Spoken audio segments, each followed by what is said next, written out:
Hey everyone, it's Alina from Microsoft here. Are you planning an upcoming special event?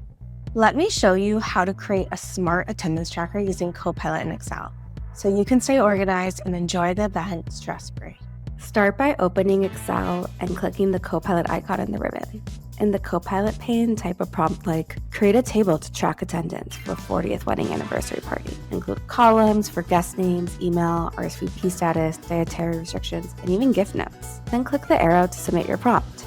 Copilot will then generate a formatted table with headers and even sample data. You can tweak the prompt to add more columns or change the layout if you need to.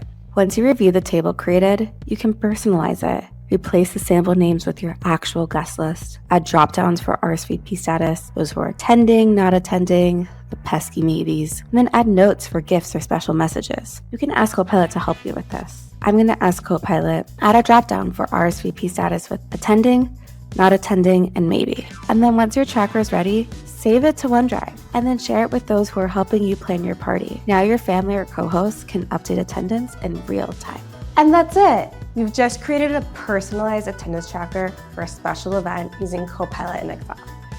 Stick around, there's still so much more to learn about Copilot, so subscribe today and I'll see you in the next video.